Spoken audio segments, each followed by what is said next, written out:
Une assemblée parlementaire est toujours sensible à la magie du verbe. Et vous êtes un magicien talentueux, Monsieur le Président de la République.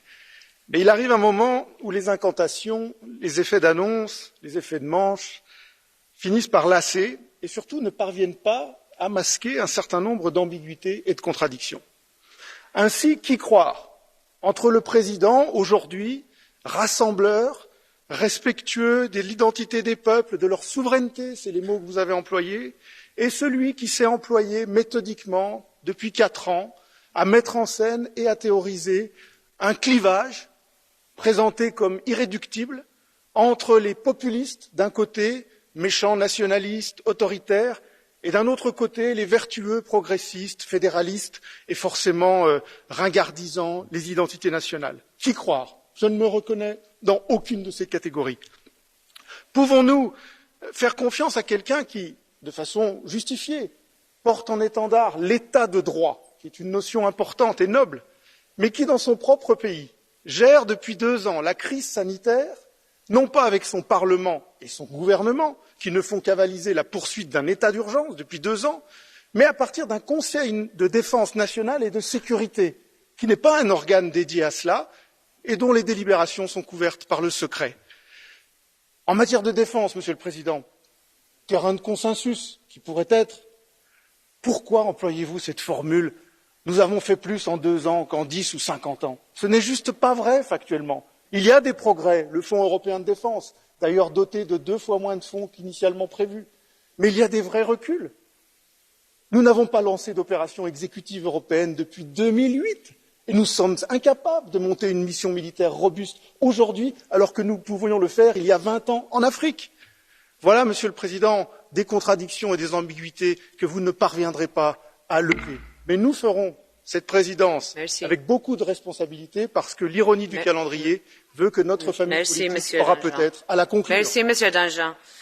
I give the floor next Je donne la parole à Raphaël Glucksmann pour 1 minute.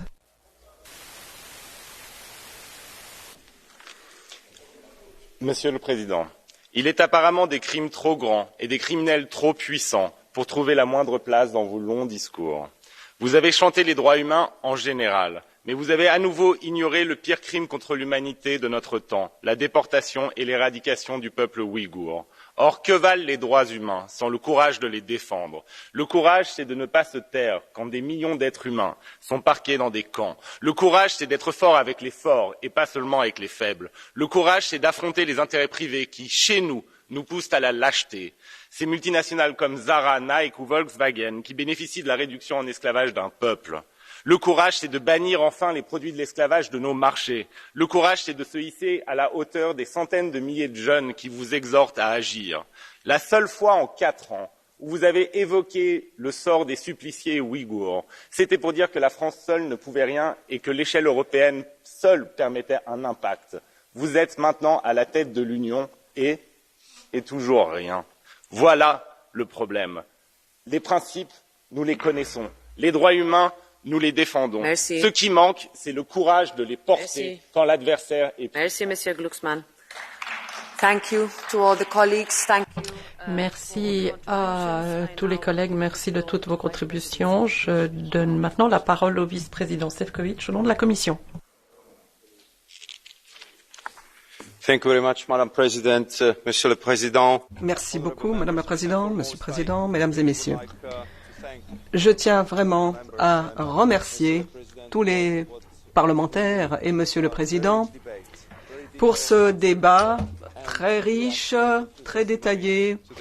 Merci pour vos réactions, merci pour vos témoignages en faveur de la démocratie européenne. Si vous examinez le nombre de thèmes qui ont été abordés aujourd'hui, des questions de sécurité, à nos frontières orientales, la question de l'équité sociale, de la politique économique, du climat, de la migration, la nécessité d'une autonomie stratégique, tout cela témoigne des temps difficiles que nous vivons, des temps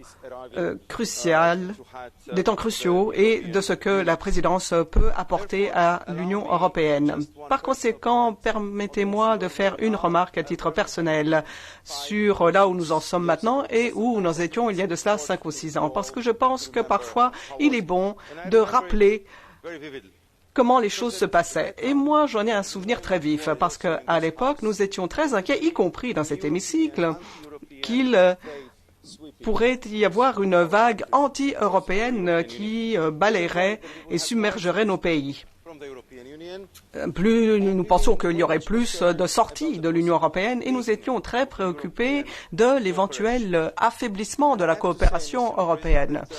Force est de dire, Monsieur le Président, que votre engagement en faveur de l'Europe, votre engagement en faveur de la France et des Français et des pays européens présentés sous l'hymne de l'Europe à Paris a changé le climat. Je pense qu'il a changé également le cours de la politique et Dieu sait si nous en avions besoin à l'époque, parce que cela a apporté de nouvelles ambitions, de nouvel espoir et votre détermination de créer une Europe qui doit être plus forte et mieux préparée à affronter ces défis à venir.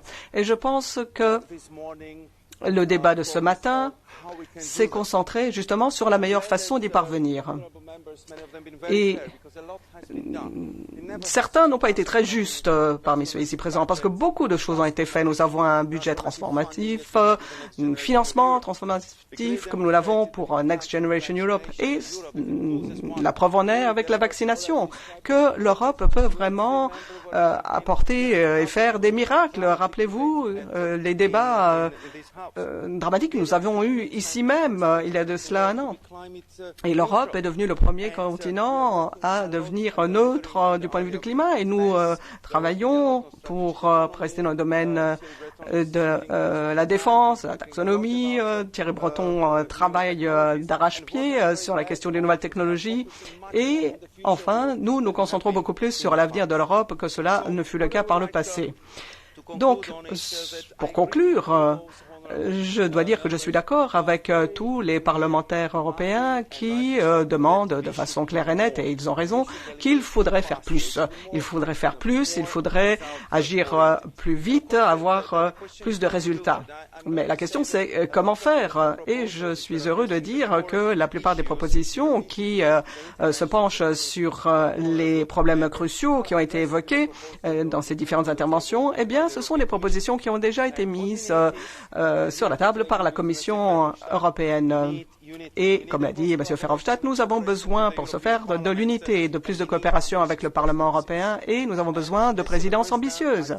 Et, Monsieur le Président, je pense que vous représentez ces présidences ambitieuses, une présidence qui se concentre sur des résultats stratégiques, sur l'avenir, qui s'engage en faveur de résultats concrets. Et je dois dire, au nom de la Commission, que nous sommes prêts à travailler avec vous, la main dans la main, pour que le succès, la réussite de votre présidence soit la réussite de l'Europe et c'est la raison pour laquelle nous devons nous concentrer sur une coopération étroite, une coordination étroite dans le meilleur des cas. Merci beaucoup, mesdames et messieurs. Merci beaucoup, Monsieur le vice-président Šefčovič.